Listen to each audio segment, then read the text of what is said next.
everyone, today we are starting snap workshops. इसमें हम English के बहुत सारे क्वेश्चंस कवर करने वाले हैं. This is essentially for students who are going to take snap 2024 exams. आज हम क्या क्या डिस्कस करने वाले हैं थोड़ा मैं आपको डिटेल में बता दूं. पहले तो हम एग्जाम का एक ओवरव्यू समझेंगे. Anyone who is just starting will get an idea कि लेटेस्ट क्या पैटर्न्स हैं, how to go about, how to study all these things. After that थोड़ा सा हम रजिस्ट्रेशन कैसे करना है, एग्जाम के डेट्स क्या है, क्या शेड्यूल है. अगर आपने फॉर्म फिलअप नहीं किया तो आप कैसे फॉर्म फिलअप करोगे स्टूडेंट्स. अभी भी आपके पास टाइम है. November 22 is the last date, right. मैं आपको अभी सब डिटेल्स बताऊंगी. सिलेबस क्या है, कैसे प्रिपेयर करना है, कौन से टॉपिक्स का ज्यादा वेटेज है, ये सारी की सारी चीजें हम आज डिस्कस करेंगे. और एंड में हम एक इंग्लिश का सेक्शन प्रैक्टिस करेंगे मॉक की तरह. जितने भी क्लासेस होंगे वहां पे प्रैक्टिस सेशन होगा. आपको साथ साथ में मेरे साथ सॉल्व करना है. अगर आंसर सही है तो ग्रेट, और गलत है तो एक्सप्लेनेशन सुननी है. ठीक है, कुछ भी डाउट है तो कमेंट्स में पूछना है. So students, let's get started. See, now full form of SNAP is, ठीक है, we know Symbiosis National Aptitude Test. अब ये इसके लिए ऑलमोस्ट 15 कॉलेजेस हैं, right. SIBM Pune, Symbiosis Hyderabad, Bangalore, बहुत सारे कॉलेजेस अपने, SCMHRD, SIIB एक्सेट्रा. तो ये आपका कंप्यूटर बेस्ड एग्जाम होगा. 2250 आपकी एप्लीकेशन फी है. आप इसके इनके ऑफिशियल वेबसाइट में जाके फॉर्म फिल कर सकते हैं. And at the end you have to pay 2250 rupees. अभी भी इसके I am recording in first week of October. अभी भी इसके फॉर्म्स चल रहे हैं और नवंबर तक रहेंगे, right. So number of section student है इसमें 3 सेक्शंस हैं.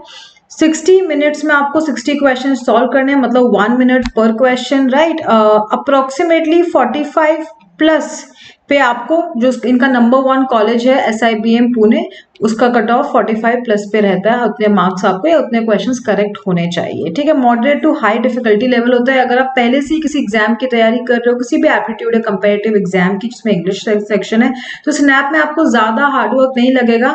You can easily do very well in snap. क्योंकि इसके जो मैथ्स के या इंग्लिश के या रीजनिंग के भी question comparatively easy to moderate, तो बहुत डिफिकल्ट क्वेश्चन पेपर नहीं होता. और 1 आवर का है, तो आई थिंक हर किसी को एग्जाम देना ही चाहिए. कॉलेज बहुत अच्छा है जो आपको मिलता है. SIBM Pune, Hyderabad, Bengaluru, all these things. काफी सारे सिटीज भी हैं, आप देख सकते हो. So if you fill the form on time, आपको अपनी नियरेस्ट लोकेशन मिलेगी for the exam. Now student, इसके रजिस्ट्रेशन तो अगस्त से स्टार्ट हो चुके हैं, बट एंड होंगे नवंबर 2022. नवंबर एंड अप्रोक्सीमेटली तो समझ लो. तो आपके पास पूरा अक्टूबर है and almost first 3 weeks of November as well. So पर मेक श्योर आप अक्टूबर में ही फॉर्म्स फिल कर लीजिए.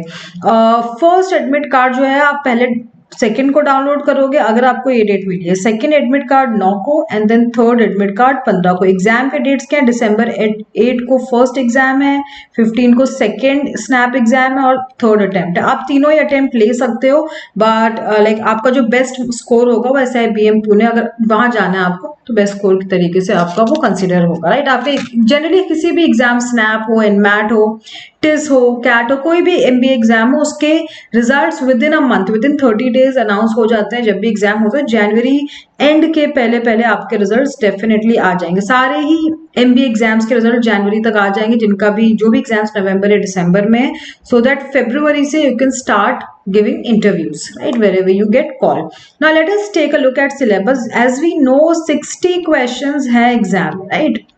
तो इफ यू सी मैक्सिमम जो वेटेज है 25 क्वेश्चंस आपके एनालिटिकल एंड लॉजिकल रीजनिंग से आते हैं. तो ये बहुत ही इंपॉर्टेंट सेक्शन है स्टूडेंट्स. आपको मैक्सिमम जो मेहनत करनी है to clear the cut off वो इसमें करनी है, right. Then you have to work on data interpretation, data sufficiency, quants and everything. इसमें आपका मैथ्स, अरिथमेटिक, अलजेब्रा, ये सारी चीजें आएंगी.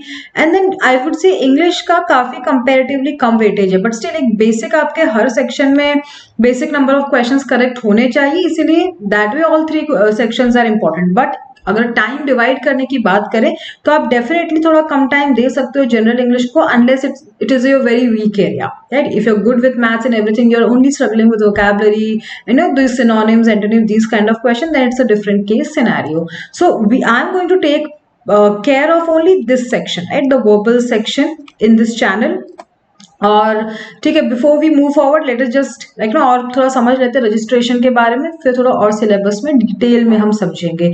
सो स्नैप एग्जाम जो आपका होगा उसकी फर्स्ट स्नैप एग्जाम, उसके आप 2 अगर आपको 2 अटेम्प्ट देना, आपको लग रहा है I am not feeling prepared और एक एग्जाम देके मुझे आइडिया लगेगा कि क्या गलती की, तो सेकंड 2 टाइम दोगे, सेकंड टाइम बेटर जाएगा। तो अगर आप 2 स्नैप एग्जाम का फॉर्म फिलअप करते हो तो आपको 4500, अगर आप तीनों का भरते हो तो आपकी ये फीस होगी, राइट। आप तीनों में अप्लाई कर सकते हो इफ यू वांट, पर हाँ you need to understand exam की फीस सेपरेट है, exam is separate plus college की अलग है। अगर आपको SIBM पुणे, SAM, HRD जहाँ पे भी जाना है तो पर कॉलेज भी आपको 1000 रुपीज भरना पड़ेगा। तो जनरली लोग 2 या 3 कॉलेज के मैक्सिमम भरते हैं कि भाई SIBM पुणे, SAM, HRD और कोई एक और दूसरा, right, like that.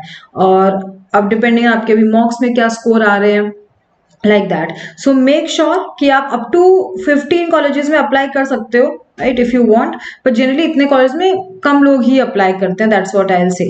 So quite expensive I would say overall भी एग्जाम कोई दे रहा है तो कॉलेजेस के जाने के लिए ही दे रहा है, isn't it? तो ये तो समझने वाली बात है, बट या this is going on for almost all the MB colleges की एग्जाम की फीस अलग है, एग्जाम का रिजल्ट आपको चाहिए कि SIBM पुणे यूज करे, आपका देखे, तो उसका अलग आप पे करो, ठीक है, लाइक दैट।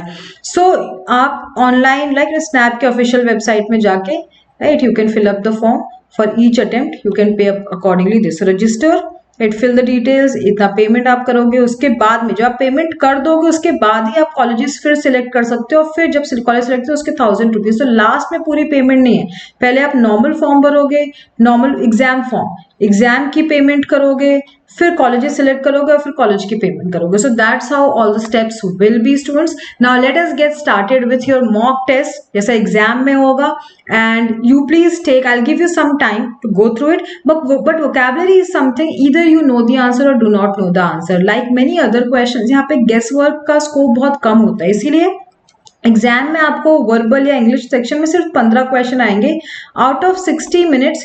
ये जो आपका सेक्शन है ये मैक्स टू मैक्स 10 मिनट में खत्म हो जाता है, राइट, नो मैटर कितने डिटेल्ड क्वेश्चन है, कितने difficult, 15 question vocabulary, right, vocabulary में हर क्वेश्चन में 1 मिनट क्या सोचोगे, 30 सेकेंड्स में आपको पता है पढ़ के या मुझे वर्ड्स के मीनिंग पता है या नहीं पता, इजंट इट? तो जनरली आपका 10 मिनट में सही हो जाता है, अप्रोक्सीमेटली आउट ऑफ 15 आपके मिनिमम 7 to 8 क्वेश्चंस करेक्ट होने ही चाहिए to be considered for top 3 Symbiosis colleges, right, like that. Now let us get started. हमेशा डायरेक्शंस ध्यान से रीड करो बिकॉज क्वेश्चन सेम लगते हैं, 4 ऑप्शंस होंगे, एक वर्ड होगा, पर इसका सिनोनिम ढूंढना है, एंटोनिम ढूंढना है, वो थोड़ा सा एक कंफ्यूजन हो जाता है। सो कॉर्पुलेंट, कॉर्पुलेंट का क्या मतलब है? अगर जिसको पता है उसको आंसर मिल गया, जिसको नहीं पता है वो कैसे सॉल्व करेंगे? सो आप ऑड वन आउट कर सकते हो, right. We are asked express the meaning of the given word. So lean मतलब समवन हु इज थिन, पतला। Gaunt means or imagine someone who looks very hungry, very week.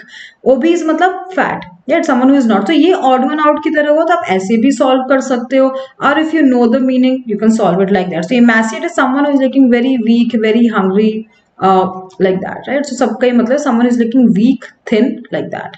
Brief, अगर मैं बोलती हूँ कि अच्छा जो भी आप मुझे इतना डिटेल में बता रहे हो उसको मुझे शॉर्ट में बताओ, राइट, और ब्रीफ में बताओ। सो इफ व्हेन यू से something briefly you say something in short, isn't it? Not little. देखो little short in a way same words हैं but usage अलग अलग है। So how do you use the brief in a sentence? कि tell me in brief, मैं ये आपको ये बोलूँगी tell me in brief means tell me in short. I'll not say tell me in little, isn't it? Or tell me in small, tell me in limited, isn't it? Not like that. Okay. Question number 2, यहाँ पे हमको find करना है opposite. Enormous, enormous. I have seen, for example, enormous great things in my life. I've seen enormous problems in my life, for example, or I would say the number of questions are not really enormous in SNAP exam. इतने भी ज़्यादा नहीं है ना, 60 questions 60 minutes compared to other exams. So enormous मतलब huge, right. अगर मुझे इसका ऑपोजिट करना है तो मैं क्या बोलूंगी? टाइनी, छोटा, small, isn't it? Not weak or soft. So C will be the correct answer. Commission, you are commissioned for this duty, right. आपने कई बार डिफेंस में, आर्मीज में इस तरह के वर्ड्स या मूवीज में देखा होगा, this person is commissioned for this, मतलब the person is assigned this duty. आपको ये काम स्टार्ट करना है, तो काम start, if you want to start something, right, तो उसका end will be opposite. So not started तो भाई ऑपोजिट नहीं हुआ, close, you don't close the work, isn't it? कि मैं आप काम क्लोज करी, मेरा प्रोजेक्ट था 3 month का, right, you basically start or you finish or you terminate, isn't it? आप terminate. So commission to end something. So ये जो option है ये better है in terms of usage, although again meaning is similar. Question number 3 everyone. Now this is more like a grammar question. आपको prepositions देखने हैं. Fate smiles with those who over those, on those, around those who untiringly grapple with stark realities of life. मतलब fate means luck. luck उन पे खुश होता है जो अनटायर बिना टायर हुए मेहनत करते रहते हैं, भले ही लाइफ में जो भी रियलिटी चल रही है, but you just keep doing your thing, right? So it on those, isn't it? On those. The miser gazed blank at the pile of gold coins in front of. तो अगर कोई miser है, कंजूस है, gaze मतलब he is constantly looking, right? Constantly looking. और अब उसको gold pile of gold coins मिल गया, तो अगर कोई कंजूस इंसान गोल्ड को देख रहा है, पैसे को देख रहा है, तो कैसे देख रहा होगा, राइट? अर्नेस्टली, ईमानदारी मे बी, बट इतना ही, पर मतलब बहुत उससे देख रहा होगा, राइट? उससे कि अरे इतना पैसा, you know, more like that कि अरे so many gold coins. So खुशी से may be, but avidly, avidly means with so much emotions, right? कंजूस आपको पैसे बचाना, आपको कुछ और मिल गए gold coins. So avidly, right? With passion, with a lot of emotions, like that. Solve as per the direction given below. तो हमें क्या करना है? Correctly spelled words. किसकी स्पेलिंग सही है चारों ऑप्शंस में से? जल्दी बताइए students. It efficient seems okay. Treatment, right? A is extra, wrong. Betterment, double T, right? Wrong. Employed, E, wrong, right? So A is the correct answer. इसमें देख लेते हैं, इसमें फॉरेन क्लियरली डी की ही करेक्ट स्पेलिंग है, isn't it? Not anything else. Now, okay, now we have some proverbs or idiom, and if there is no correct meaning we can choose E, but idioms का meaning क्या है, that's what we have to figure out. So to make clean abreast of means सामने आना बिना किसी झूठ के उसके, right? So basically to confess something without reserve, without any doubts कि हाँ भाई मैंने ये किया, आप, right? You are being honest. So basically it means to be honest और to accept your mistakes very clearly. To keep one's temper मतलब अपना टेम्पर, अपने जो इमोशंस है स्पेशली गुस्सा है वो कंट्रोल में रखना. तो दैट मीन्स क्या होगा बताइए जल्दी? That means to be in good mood. अपने मूड को मैनेज कर रहे हो, you are always in good mood because you are controlling, you keeping your temper. Yeah. Now direct indirect speech, right? Direct indirect. If you do not keep quiet, I shall shoot you, he said in her calm voice. तो अगर ये direct है तो आपको इसको indirect में convert करना है, indirect है तो direct में convert करना है. So read all 4 options and see what do you think is the correct answer.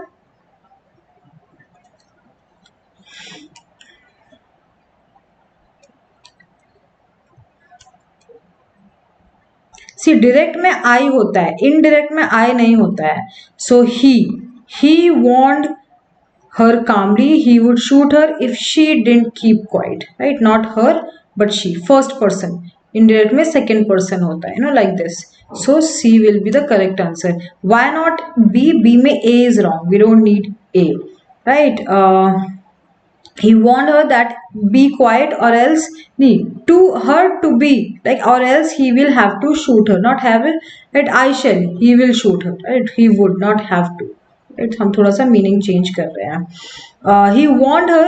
Now he warned her calmly, right? So in a calm voice, इसमें C में properly हर चीज covered है, so C is the correct answer. I told him that he was not working hard, so I told him, then बताइए, ही को हम you करेंगे, right?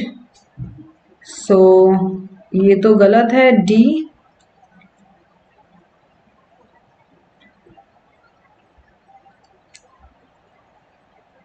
See, I told to him is wrong. I told him, but I said to, you can say I said to you, I said to him, but I told to you is wrong. I told you to do this.